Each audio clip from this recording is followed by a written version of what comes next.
I think we'll get moving here. Thanks everybody for being here today, and hello, of course. Nice to meet you all. This is what we're going to be doing today, talking about developing and measuring goals for your website. If you like, you can grab the slides, which are in a box file, along with some of the printouts that we have. You're welcome to download and use them as you like, and I'll recycle this link for you later on down the road. But you can pretty much work with the hand sheets that you have, or just even typing on your computer. You really don't need any resources to move forward here. So let's take a look at what we're going to be doing today. I should mention that this training course is a collaborative effort between WISWeb and the Center for Digital Accessibility and User Experience, which is a new center on campus, but we're going to be providing training sessions like these for more folks as we go along. So this is what the agenda looks like today. We're going to do about 60 minutes on the first couple bullet points, and then open lab and questions will be the following 60 minutes or whatever time is required there. We're going to talk about why we're doing this today, some of the common questions that pop up with your websites, and hopefully that's going to be fruitful and helpful in what you're doing with your websites on campus. We're going to do a little exercise that will be the HEART framework, which you may have seen already, and talk about what next steps you can take as well.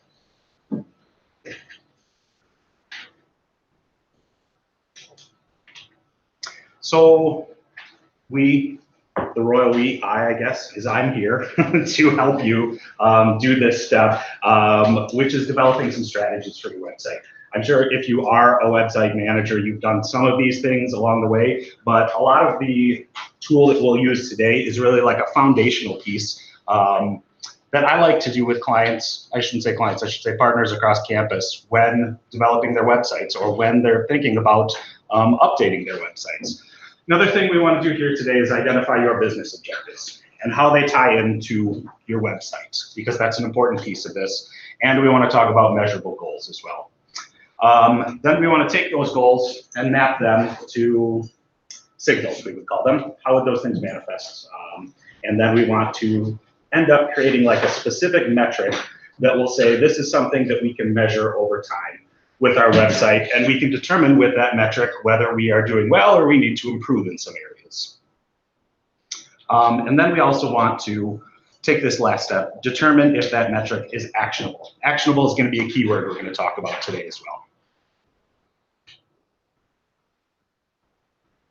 So you are here, sorry, I'm monitoring two computers at the same time. You own your websites. You know, I don't know what your website is. You are the one that's an expert about what you're doing. You can identify some of your pain points with your website. You can identify the things that are going well with it. You are going to be better at me than determining what are the good ways to measure the things that we can look at on your website. And I think you probably want to improve your website experience as well. That's probably one of the basic reasons why you're here today. So let's do some introductions. This is me.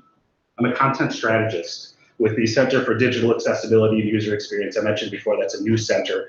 And we are doing stuff just like this. We're conducting training sessions to help folks on campus. We try to look at each other as collaborative partners. We are not an outside agency that's coming in and wants you to buy something. We're trying to do this to raise capacity on campus so you can do these things for yourself. We want to create a better digital campus. And some of the things we do, that I do specifically, we have a couple different areas that we work on, but I am in content strategy. A lot of folks are like, what is content strategy? It's really the organization of your website and how to lay it out in a way that people can use it and find the content that's available. I'll mention that I'm Google Analytics certified. I think analytics is part of one of the things that we'll talk about today too. That's also something that you could do. There's just training online is all you do to become Google Analytics certified. And the only other thing I would mention is I'm also a part-time professor at Madison College, where I teach a similar class on this. That class is called Social Media and Web Design Strategies. And the exercise that we go through today is something that I teach students as well when they're establishing the goals for their website. Any questions so far? The center. This is what we do. We try to partner. We want to understand user needs. That will be a common theme that you'll see in these training sessions that we'll have. You know, we have websites that may be designed according to our organization or structure. The way we like to think about this is user-centered. The user is the person coming to your website to use it. We need to think about how they're going to use it so they have a good experience with the website. And we want to make sure you're able to take actions to improve your website for your users. We do things like training, providing guidance and tools to help you along the way too. It did mention in my slide that we do some like one-on-one work. We're focusing a little bit more on the one teaching many theory first. You can check out some of the results that we've done on campus already. Law school just rolled out the beginning of this year using some user-centered design and techniques. Financial aid was around last year. it.wisc.edu is about a year old too. Right now we're in progress working with the Division of Business Services, also the Division of Student Life, to update their websites in a user-centered fashion.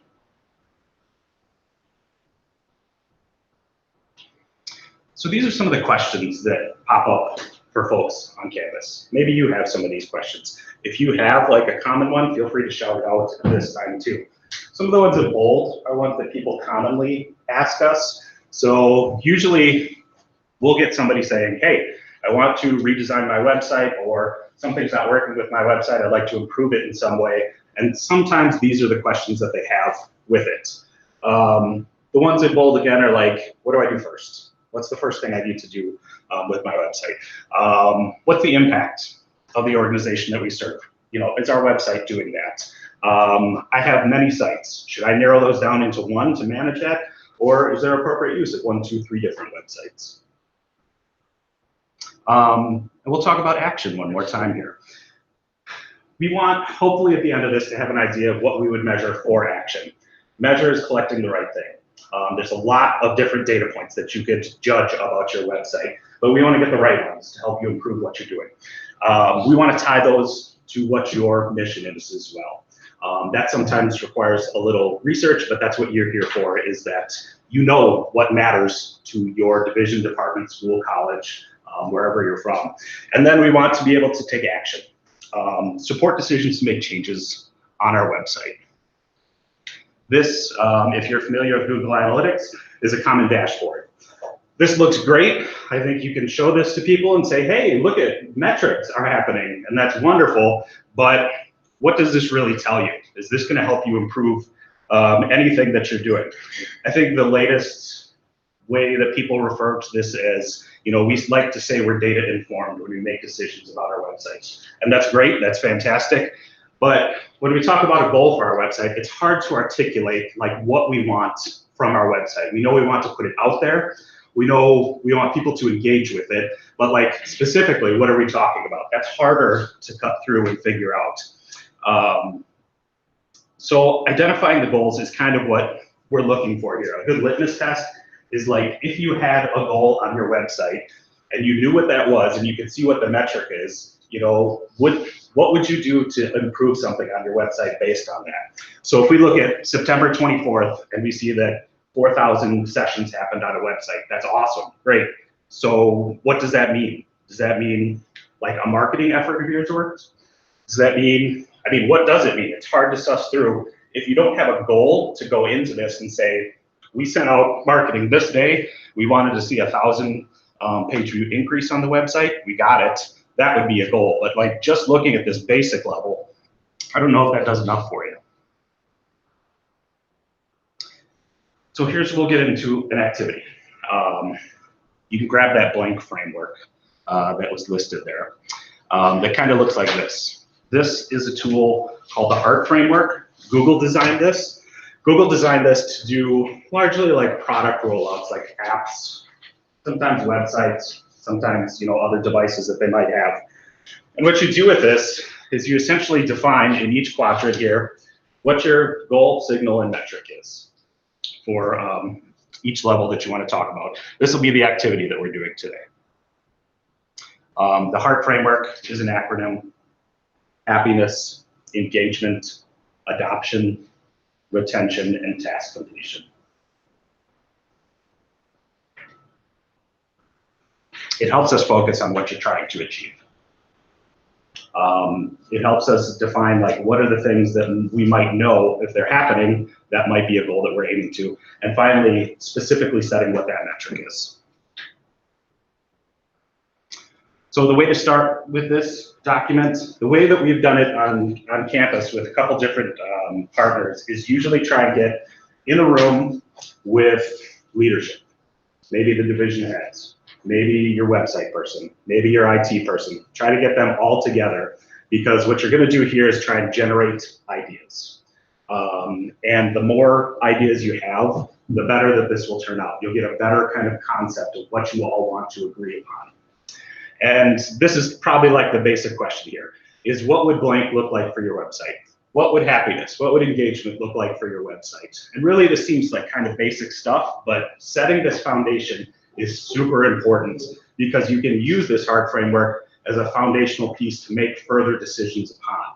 If you don't have these kind of like initial decisions made, you're kind of just like guessing as to what you want to do. Any questions so far?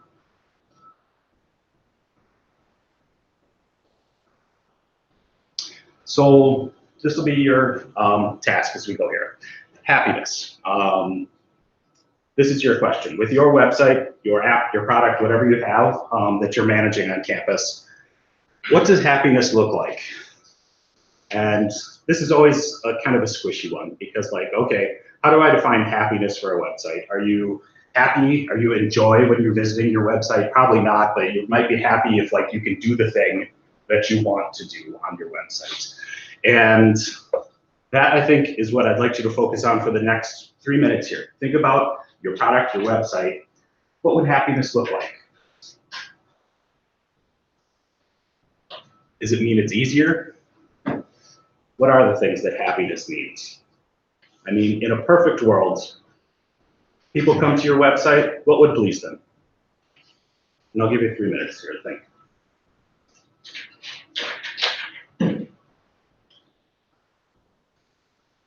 Yeah, what's the URL for that box? Go.wis.edu.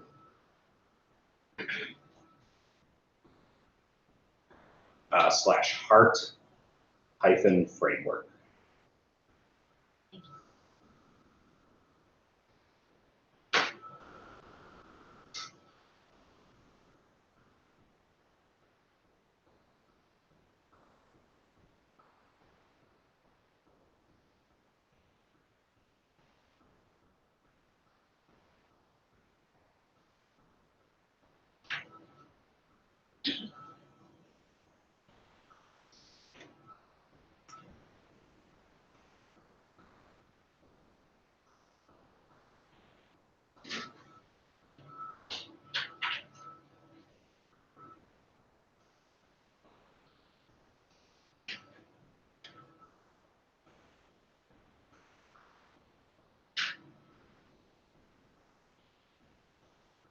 Do 1 more minute.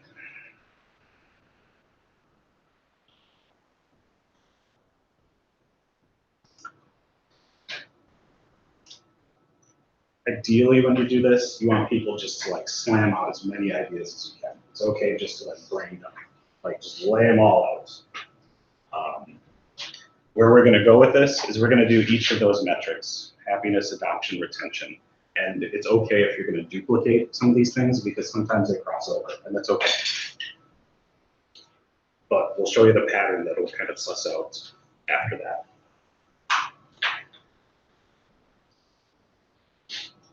Okay, hold on to those. We'll go to the next one. Adoption, sorry, engagement is up next. Engagement is just that, how much involvement you want people to do on your website. Is there a specific number? Do you want people to come to your website at the beginning of the semester and then 2 more times throughout the semester? Is that a reasonable goal for you? How many people would you like to see per week on it? And you know, there's lots of different engagement metrics. These are just 3 basic ones. The level of interactions over time. Like, what would you like to see really with your website? This is the thought to you right now. Let's do 3 more minutes to think about what engagement looks like. And feel free to ask questions if this doesn't feel clear at this point.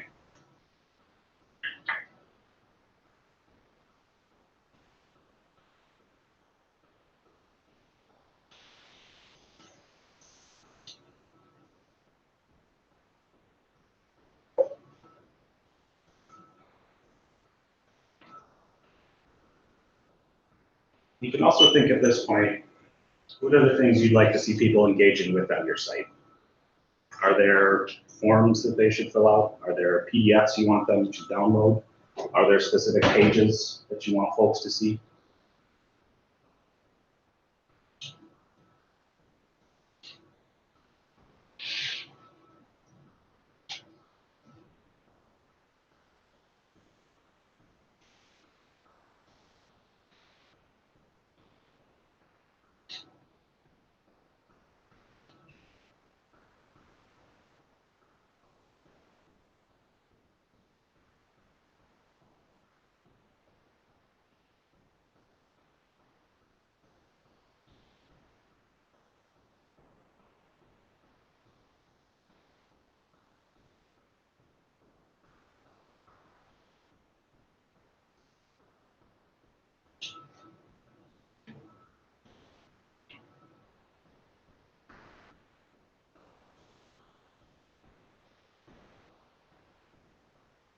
One more minute here.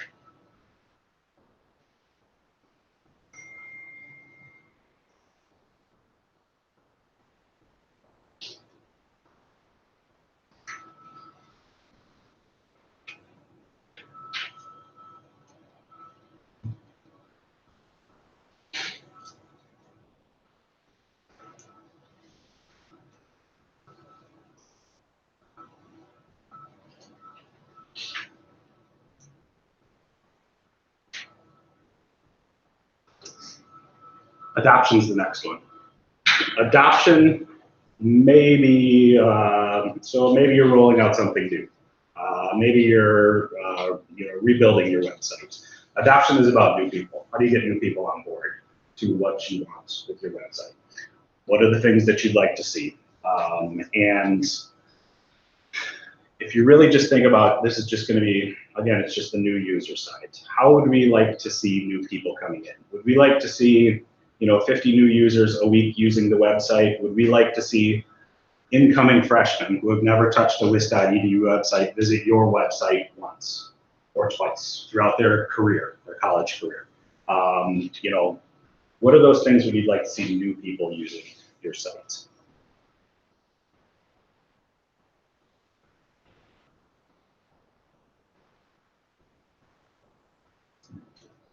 Google's examples here are focused a lot on products, because sometimes they're trying to sell things. We don't sell stuff on campus, really. We provide a lot of information to folks. We want to make sure that they are compliant with the policies and procedures that we have. We want to make sure the student has the information they need at the right time, or the faculty staff member knows how to do a process or something like that. So obviously purchases, there's the tech store, might be, but not necessarily for all of us.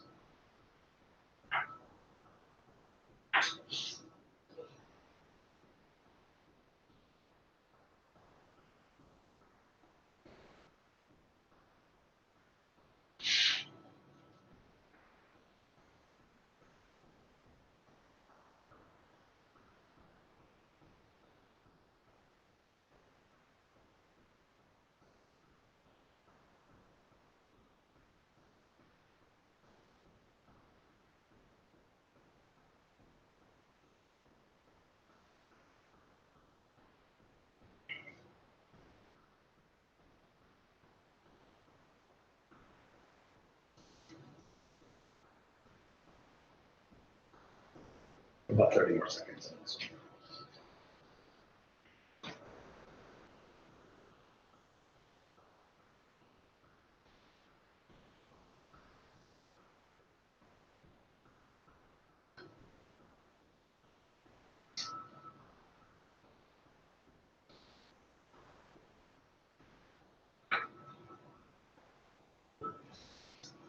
Retention is kind of like the flip side of adoption, it's returning users. You want people to keep coming back to your website.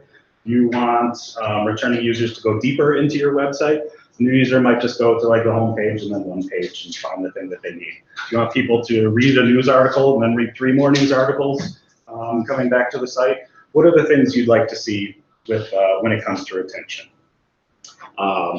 Churn rate is a is a stat that some people talk about.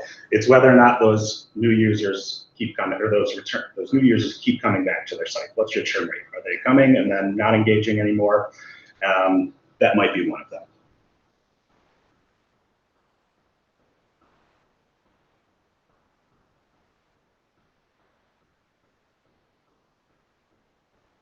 And it's okay to be specific on these. Like I said, like it can be at the beginning of the semester, we'd like to see every person visit our website 5 times.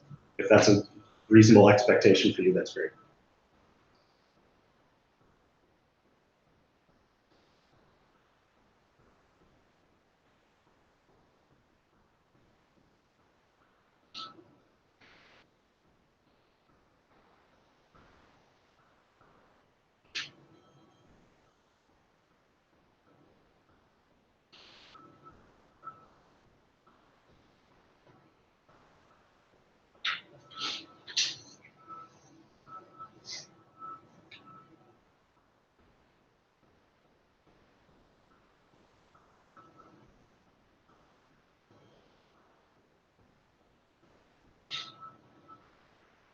Do just 30 more seconds here.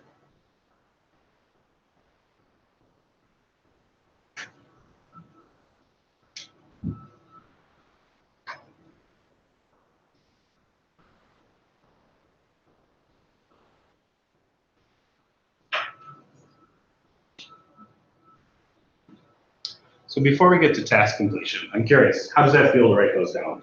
Is it hard to do? It's kind of a difficult thing, right? Does anybody want to share like one of their adoption or their any of their goals actually? Who's a goal person here? If not, we'll have some examples. That's okay.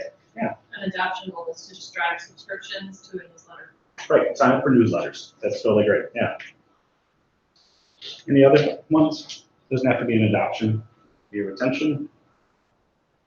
Yeah. I thought events attended or RSVPs as an engagement. Yeah, exactly. We want to see people attending the events that we put on because we're sharing information that's useful to them, right? Great. Those are great examples.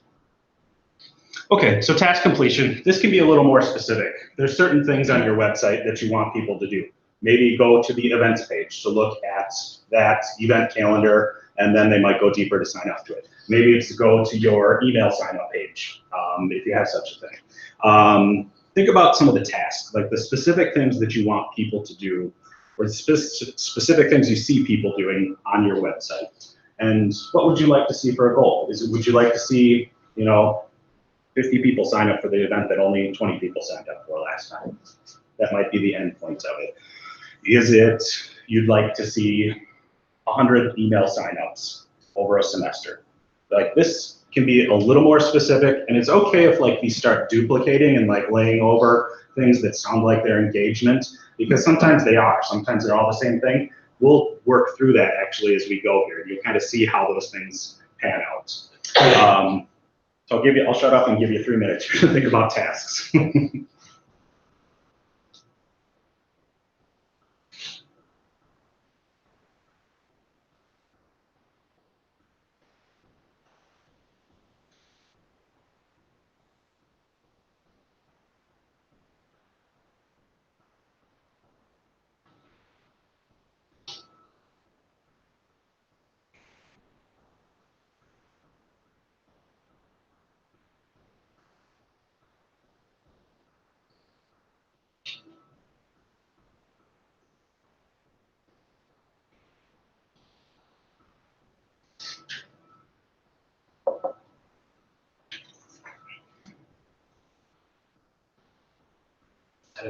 Yes. I don't understand this one. Yeah, What's the so. difference between saying I want email signups and saying Yep, so a task might be completing a form. Tell me your website if you don't mind sharing.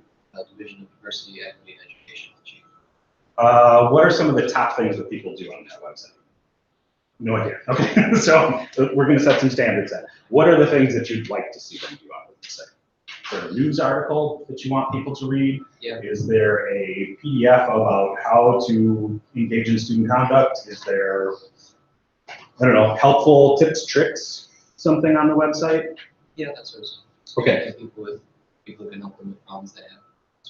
Okay, so say we have a page or a document that helps you with problem A. The task might be, I want people to download that document, or I want people to visit that page that has that document on it. Would be the specific task that you want them to do, because you want to share this information with them, right? Yeah. In some way or another, yeah. I mean, I know you said it's duplicative, but it seems like everything above is what those tasks are. They kind of are. We'll work through that, and we'll show you some more examples of how they do it. This, I would say in general, this is an exercise that I would say take back to your team's leadership role. Maybe you're the only person. And this is kind of the hardest part, is explaining like how to do these things, how to suss out these ideas. It's a difficult trick sometimes, but I think if you just keep like reiterating, like, what are the things you want to do? A task is a specific function that you want somebody to complete. Fill out that form, get to a page, download this PDF about policy, do something that you want them to do on your website.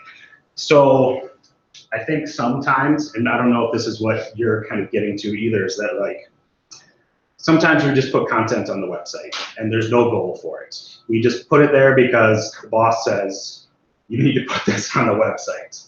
So this is a way that we want to look at that content. This is a very basic way to start with this from these goals or metrics that we might have. The longer game here is to look at your content that you have on your website and judge it based on these goals that you want to achieve. If you have a page that is doing nothing for you and it's not achieving a goal that you have set out, why have that page on your website? Like, narrow it down. Is the user going to use that page? Maybe, maybe not. So there's like a longer strategy to what kind of we're doing here. And this is, as I was trying to say, it's like a foundational piece to get you to that strategy point. Does that make sense? Sorry. Okay. Sorry. So at this point, you've done these things, or you have a team. You've got a list. Boom. You dropped all these ideas down. That's great. These are some examples of other teams that we work with on campus. This is their happiness metric. What makes people happy? That I have hours to drop into my website, that it's easy to use, that it's clear about the information, it's visually appealing, that there's chat options, people can talk to me. That would equal happiness. Like, and if you think about the websites you visit too, what are the things that you look for that you would return to on a website? That it's like super text heavy? Probably not. You probably want like something that you can just do the thing that you want to do, right? You'll come up with this list. You would probably come up with this list for each of your categories, and we'll have some examples of what those are. This is kind of a jumbled list. You want to organize this list, group the common ideas together. And you'll see that these will start popping up. You'll kind of have to think. This is the harder part in this. It's like analyzing everybody's responses. But if you look closely, some of the things will pan out to specific different types of groups. I want my website to be easy to use. I want it to be clear. I want people to trust me with the information that I'm putting out so they come back to the website. These are 3 general categories. Did anybody come up with some of these ideas for their website? Yeah. We've done this exercise with, I don't know, 10-ish groups so far on campus. A lot of common themes always pop up. Trust, easy to use, clear content. That means this person wants to do the thing that they want to do.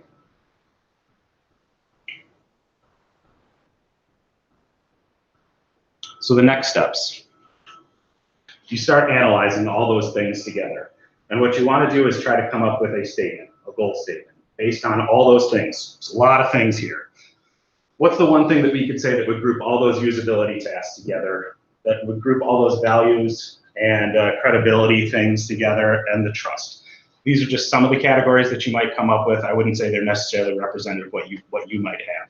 But it takes some thought and process to think through, like, what are these common things that popped up when people were saying what we want from our website? Here's one that I did for the it.wis.edu website. Your goals should be pretty zoomed out and high level. So when it comes to happiness, what does happiness look like for students and those that support them? Because we know we have a couple different audiences that use our website. Parents might come to it, students might come to it for their technology needs. Staff might come to the website as well. We would say happiness. Users want an easy to use website that connects them to the technology services, help and training that they need when they need it. You might have a similar statement that you might come up with. Users come to my website to find out the information they have in an easy way, that they can just find the thing that they're looking for. Engagement.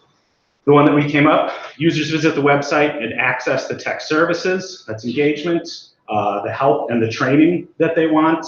At their convenience is an important part there, because web users, you know, when we send an email out to people, that's us sending a communication to them. When a user needs that content, they're gonna go whenever they want to. A student might come to your website at 3 in the morning where we don't have office hours and we can't service them, but they're looking to find the information that they need so they can do whatever they're doing. So at their convenience is an important part of your website, right? That they would engage in the learning opportunities of your site as well. Adoption. New users find technology. They need to get started with technology at UW-Madison. Become aware of the tech services. They might not even know what's going on, you know, in the universe. A new user probably has no idea of all the things that are on your website unless somebody told them, but they need to learn how to find the things that are on your website. The flip side is with returning users. They've seen it, now they want more. They're coming back for more. The state, we came out with IT.west.edu. They find the information they need to get started with technology at UW-Madison. The next step from like learning that the thing exists, but now they're engaging a little bit more. They find the thing to get started with and become aware of like more things that are happening. That might be a return user's use case. And then with task completion, they can easily get to the thing, log on to it, and they're off and running. Do these make sense? Does that seem like, you know, how we might generate those ideas for happiness and flip it into a phrase? Okay. Then we start talking about signals. So everything that we did in writing down our notes there and capturing those things, that's all to formulate that goal. That goal is hard to get to sometimes. You got to think about these things. Like, how do we get to this piece of information and how do we determine like what that is? That's that first stage of that process that we did. We didn't touch signals yet. Signals are going to be where your expertise comes in. You have to start thinking about these goals that you've set out. So a goal for happiness that you've created, how do we know that users have an easy to use website that connects them to technology and this help service and training when they need it? Well, they might tell us that. They'll report it back to us and say, hey, thank you, I was able to find the thing that I needed. You might have a satisfaction. You know, you might have a satisfaction metric where somebody says, it gives you 5 stars on Google, something like that. You know, they say this was a good experience that I had. You might see more referrals from other people. Somebody told you that this was the website that you go to get the information you need. That would be a signal. It wouldn't necessarily be the metric. But do you see how you can get from that goal and to the signal? The signal is how that goal manifests itself in real life. Another one with engagement. So we want users to visit the website. How would we see that happening? We'd have Google Analytics on the site and we'd start seeing traffic numbers going up. That's probably what you want, right? You might start seeing referrals in your emails. If you send a newsletter out, the idea is probably to send people back to the site. So you can track that with a tool such as Google Analytics. There's other tools you can use to measure here, but Google Analytics is probably the easier and more accessible one at this point. When it comes to adoption, you might see an increase in new users on your website. Analytics has a way to suss out whether you're new or a returning user. Same thing with retention. Retention is another key area too that you could talk about. You know, if somebody can't find the thing they need, if they can't self-serve on the website, they're probably going to pick up the phone and call you and say, I can't find the thing I need. Can you help me do it? That takes your time. That takes resources. when you could hopefully have something on the website that could help them figure that out for themselves. So with retention, if you are doing your retention goal correctly, maybe you get fewer questions at your help desk, at your landline, at your front office, or whatever that thing is that people might contact you with, your inbox, that you don't have to deal with those questions. And then, so the tasks for the IT site is the example that we're using right now. Again, that's fewer calls or questions to the help desk. They might need to spend less time answering basic questions and can deal with other things. We might see an increase in logins to a service such as email or something like that. If people know how to get to the thing, they don't need to bug anyone. They just like, I'm logging into email and I've completed the task that I need to do.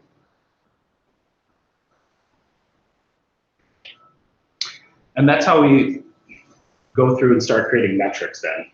So the metric gets much more specific. How would we measure that signal that we put out? If it is reporting that the site is easy to use, that's probably a survey. You might put a survey on your site saying, how easy is this site to use, 1 through 10? If it is a referral, there's a thing that you can put in the survey called a Net Promoter Score. You've probably seen them. Would you refer this site to somebody else? Mark 1 through 5 or 1 through 10. That's a metric that you can specifically look at. When it comes to tasks, this is where it gets a little more specific. A funnel conversion, that's a Google Analytics metric that you can say, do people come to the home page, go to the page that they want, and complete the task that they did. That process you can track inside of Google Analytics as a goal. And that might be something specific that you're looking for. You can also look at trends in new users versus returning users. And the idea is like, once you have these metrics, you can say like, our goal was that new users find the technology that they need. We started measuring how many new users happened. In spring semester, it was at 10%. In fall semester, it was at, I did it backwards. In fall semester, it was low. Spring semester, it was high. We've made an improvement. What did we do to make the improvement? Let's analyze that and let's repeat that pattern.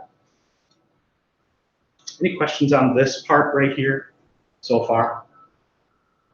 Mm-hmm. One thing I noticed in this specific example is that most of the goals read almost exactly the same. Is that something that you would expect to see? There would be just, well, it looked to me to be very slight variations between the goals. That's okay. It's whatever you generate as your goal. You know, these are going to be specific to you. This is one website that is probably not your website. So it's whatever you want to churn out as your goals. That's okay that the goal can be similar, because sometimes like easiness of use repeats in that pattern, right? The easiness of use shows up for adoption, retention, for the task. They want to easily do the thing that they want to do. But we can still have a specific metric that can measure those things. And then, like, when we looked at that dashboard of analytics, that dashboard can be these things. And that's our evidence when we say we have something specific, we have this goal that's tied into our mission. You know, these things are also, you know, Do It has a mission statement, right? It's to serve technology needs of campus and to do it in a way that hopefully helps folks achieve their education goals. Or the flip side might be for faculty and staff to complete their job. If those goals are tied into that mission, and these ones are pretty close to that, I kind of just riffed on these and threw these off the top of my head. But once you get that goal and you tie it into a specific metric, that you can report back to your boss. You say, look, we talked about how we're supposed to be serving students in a specific way. The way we're going to measure that is whether or not new users are coming back to the site. The way we're going to measure that is a goal that says, did they get to this page? And that's like a hard number. Like, that's kind of what we want to get to. It's like a number that we can report to for administration, leadership, our coworkers. How's that landing? Does that feel? Yeah.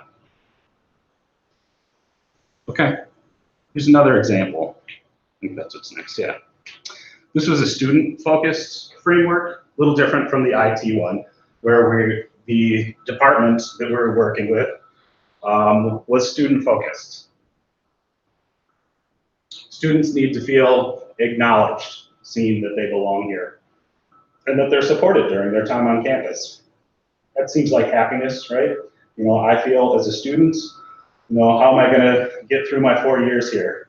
That I feel supported at least by the service that is being provided by said department or said website. How do we know those things? The student might report back a sense of well-being. Like, you know what, it wasn't as hard as I thought it was gonna be.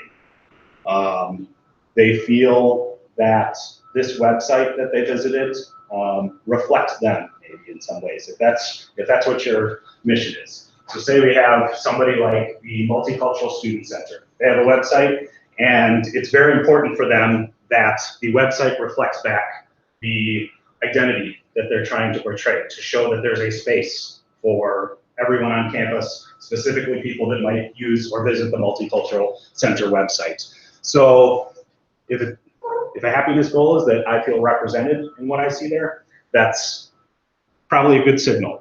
How do we measure those things? That's a survey, once again. You'll start to, I mean, some of these patterns and metrics, there's a known set of metrics out there. It's not like we're just making things up as to how we measure things. But like once you go through this process, it becomes a little easier to suss through what those things might be.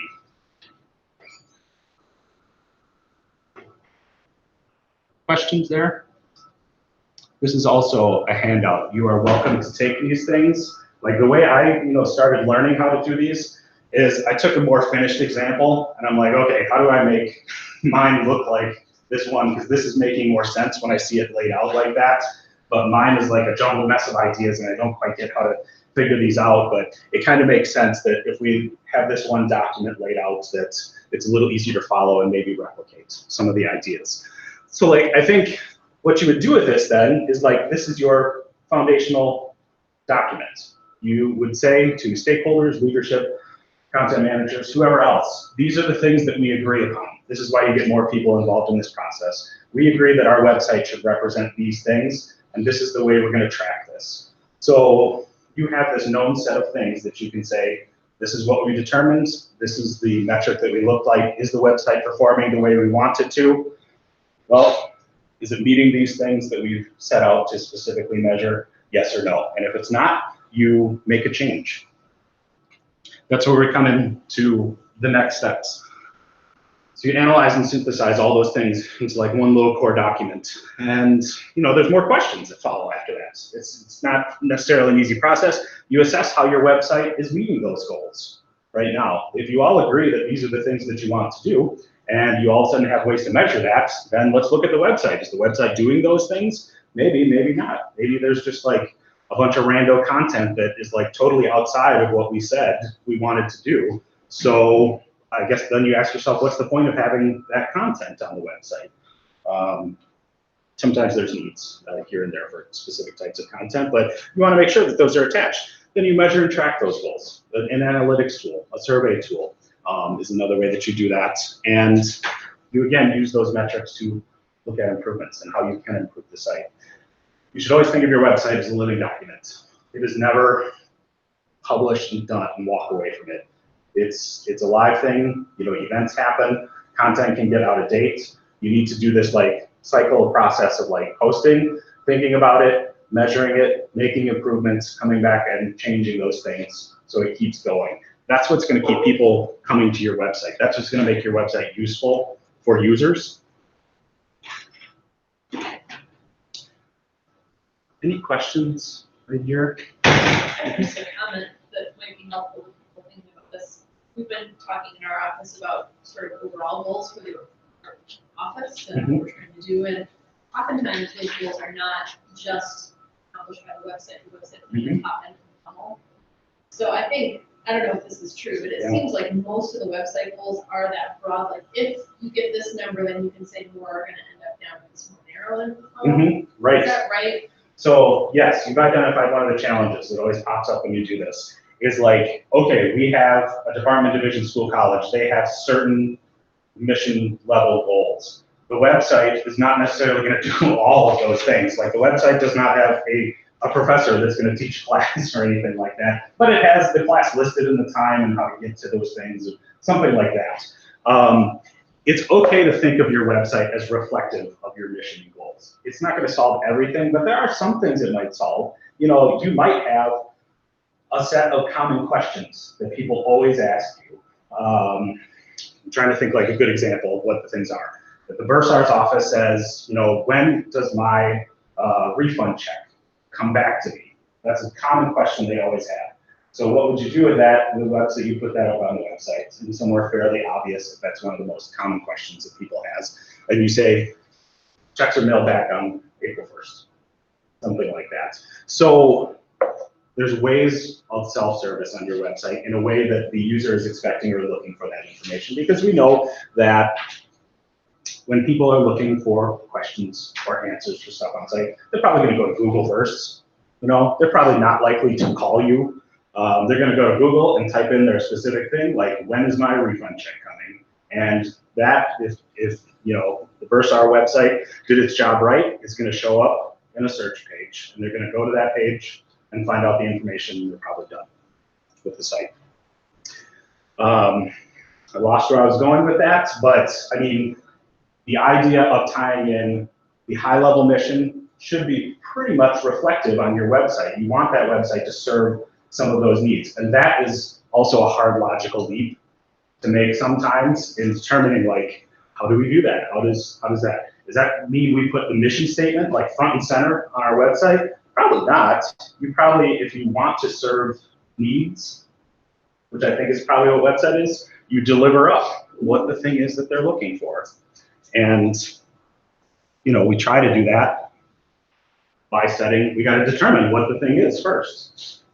In making this document, my colleagues are asking me if there's a way that you can go, like, see where people have come from based on a Google search, so like what they typed in. Mm-hmm. Yeah. So, I mean, we didn't even touch the Google Analytics side of this, of like how to execute these things. We're just talking like in theory, how to do that. Google Analytics, and thank you for mentioning that, is because there's more learning, there's more training sessions like these that will be coming out. You can go into Google Analytics and see it's a referral source, is what you're talking about. That's a metric inside of Google Analytics that tell you where people are coming from. There's a way to use your email campaigns that you have and track clicks that go in your email coming back to Google Analytics is the one, again, I'm speaking of because I think it's an easier tool to use for us on Canvas. There's a way to track those things and measure those things. So yes, you can look at, is it coming from social referrals? Is it coming from email traffic? It's all my traffic coming from this.edu. There's ways to look and measure at that. Does that answer? Can you tell exactly what they were searching for? Yeah, so That's what I want to know. yep. Another tool, so say somebody goes to Google, types in Bursar refund check. You know, the way that people, we've seen on campus, I've seen this a couple different ways, is the way people search on campus is they go to Google, they type in task that I need to do. When does my refund check come back to me? UW-Madison. They'll tag UW-Madison in there because they know that's probably going to turn up the results. Every time you do that, you input that, Google's recording those things, and you can, as long as they come back to your website, there's a tool called Search Console inside of Google that you sync up with your website, and it tells you what are the keywords. Those are called keywords that people put into your site.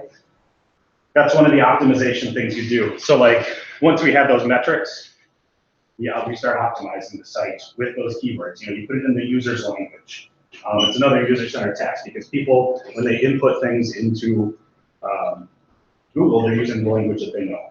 They're not using our departmental language. They don't know it's policy 3412-5. They know it's the student policy on conduct or something like that, and they call it UW-Madison. And that's what the language is that they put into Google. So what we do on our end is we take that information and then we try to match up what our web content looks like so they can find it. There was another question here. Did you get through it already? No? We're going to have more training sessions like these. This really just brushes on the surface of it, but we hope it's enough to give you like some idea to go back, you know, and sit down and think about these things a little more to help you establish those foundational questions that you might have. Basics of Google Analytics is one of those. If you are green to Google Analytics, that's probably the space for you. If you've never been in there before and you just want to learn how it works and what it does and what are the things that I can get out of it, we'll have a training session coming up in, what, 2 weeks or so? Yeah, look for the same email recruitment that we had for this one. We're going to go deeper into Google Analytics, how to establish reports, how to set up other types of metrics. We're going to talk about accessibility for your website. That's something that you should be thinking about with your UW websites, because we are required by law to do that. And more training sessions like these coming soon. So I think we got into like strategy and like content strategy. How do we know what are the things that we should put on the website? How do we organize those? That's probably going to be a future topic we talk about, but if you can think about with this hard framework how to set your goals up, that's going to set you up for future successes with your content.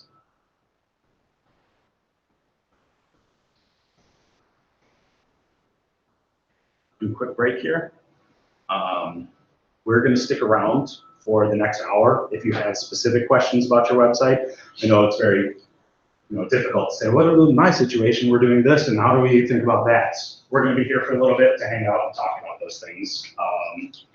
So stick around. You are more than welcome to. If not, yes. A quick question about something that came up, like returning person. Mm-hmm. Is that done by cookies or by IP number, or how do they know it's the same person? Yeah. So I mean, maybe that's for the next thing. But it's a Google Analytics question. Yes, cookies is the answer there. So the question is like, how does Google know the difference between a new and returning user? In general, I'd say try not to think about it too specifically, to more get a general idea of how much new users versus returning traffic, because it is a cookie. A cookie, as a user on my computer, I can go to a website. I went to Amazon and was like, boop, boop, boop. I bought the thing I wanted, and then the next day I cleared my cookies out, and I go to Amazon the next day. I'm going to show up as a new user twice. One day, the next day. Most people will probably just leave it and continue on, and Amazon has dropped a cookie on your site, so it knows that you're a returning user. So take that with a grain of salt when you're analyzing that, and think of it as a more general idea. The idea, if you have a ton of new users on your website, that means people are learning your content for the first time. You can't throw them into, like deep, like specific content. You need to like give them some orienteering to get through what they need to figure out. That's what you would take away from like new users, and that's like more like strategic, like what do you do with these metrics now? But if you have a lot of returning users probably just want to do the thing. Just get me to the one thing that I want to do. It's either to click that button or to do the form. New users need some guidance. You need to set them up so they have success on your website. So, there's tactics you would take. Would you create a guide to help somebody walk through the steps of completing the task? Or can you just deliver up that task right away? That help? Yeah. There's the slides again. If you'd like to take them and download them. You are also very welcome to contact me if you have questions about these things at a later date. I'm glad to sit through and help folks with some of these things. We're going to have more opportunities to do that, even in like one-on-one sessions as well. But we thought this would be an easier way to guide folks through that. Yeah.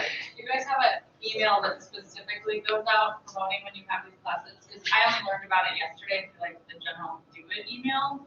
So we're It's really short. yeah, it's a strategy thing on our end that we for these initial ones. From my standpoint, I've been sending it out to all of our WISWeb site users, and then we also sent it out to tech partners as well. We're going to do more for the next session, but because this is new, we didn't want to overwhelm. So we should join. What is it? We're going to send, I don't know, Jess, what are the various other options that we have now to do this more in math? Or Laura, you have. And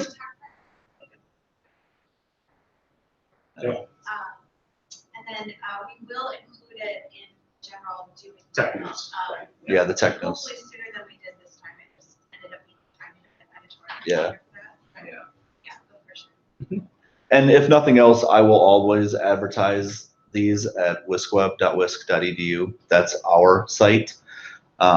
So we will put And it's at the OHRD site as well, so it'll be underneath WISC web stuff for the OHRD site, but I'll always advertise them there as well.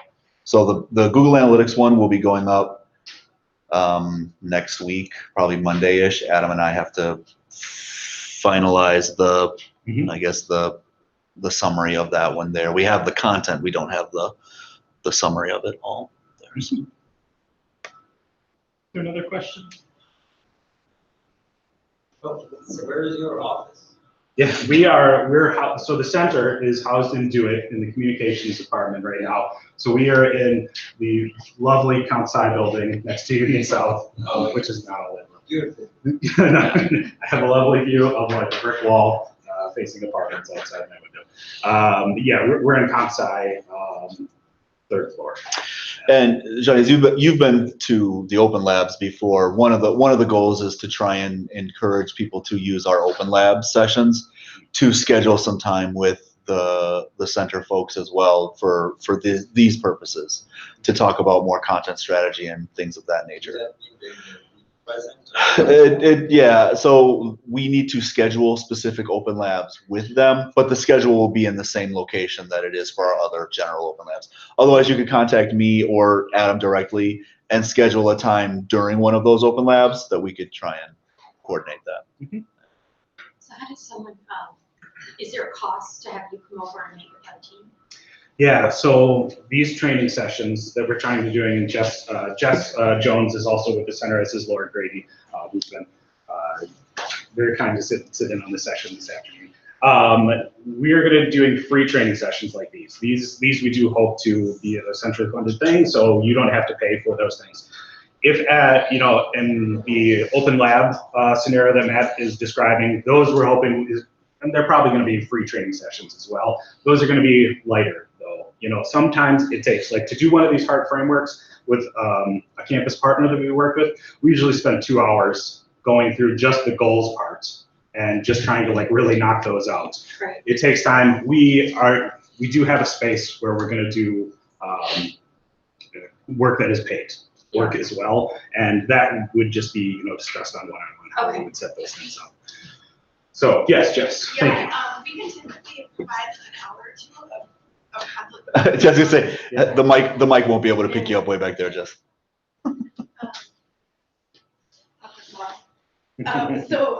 We can typically provide an hour or two of consultation at no cost. Anything deeper than that, then we would provide an estimate.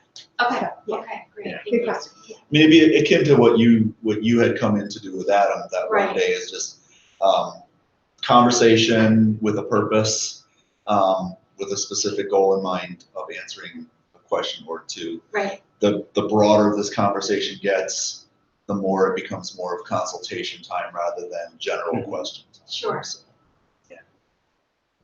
And I mean, the meeting with you just leads to like 100 more questions. So. That is the way this often works. It's like a question leads to 5 more questions, and that's okay. I mean, that's the process in improvement, right? You want to get to the source of like what it is that you want to do, so you're not just spinning your wheels and you're not doing a project that isn't fruitful in the end of it. You want to do something that's going to pay off, right? Okay, we'll take just like 3-5 minutes. If you want to clear out, that's cool. If you want to stick around for questions, we'll just have a discussion and take more questions as we go. Yep. Stream folks, we're going to end the stream there, because I don't want you guys worrying about hanging out there. So I put my email address in the stream, and then Adam's is in the slide. So thank you for attending. Break. Perfect.